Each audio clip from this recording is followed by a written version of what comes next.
You can feel your heart thudding away every time you put your hand to your chest.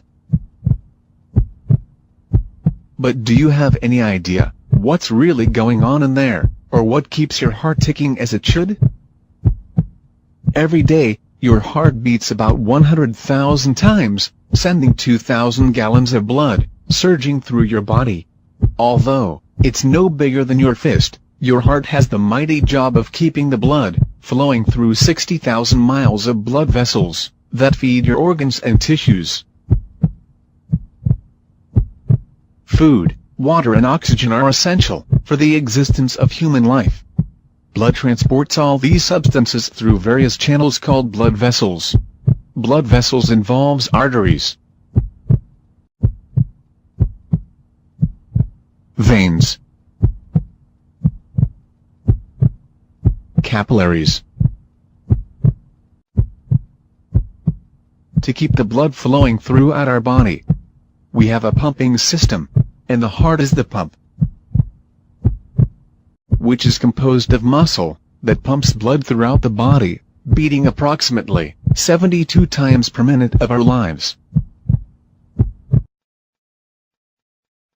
The human heart has 4 chambers: the right atrium,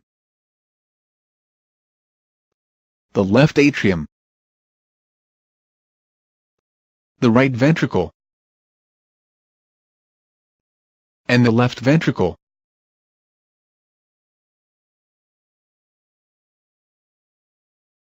There are 4 valves in the heart.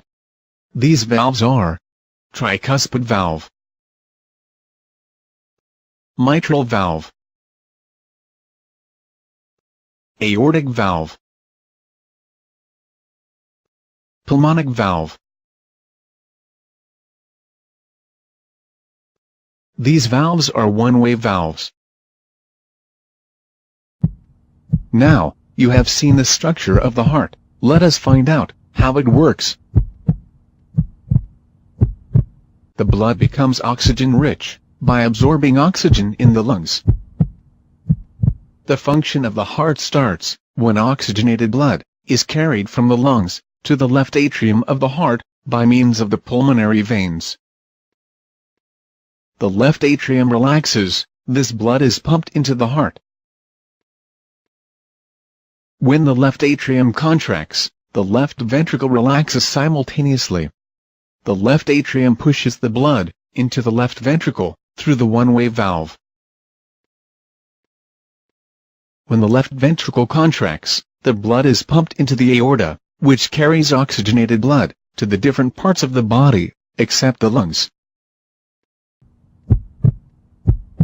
Oxygenated blood reaches the different parts of the body through the blood vessels called the arteries.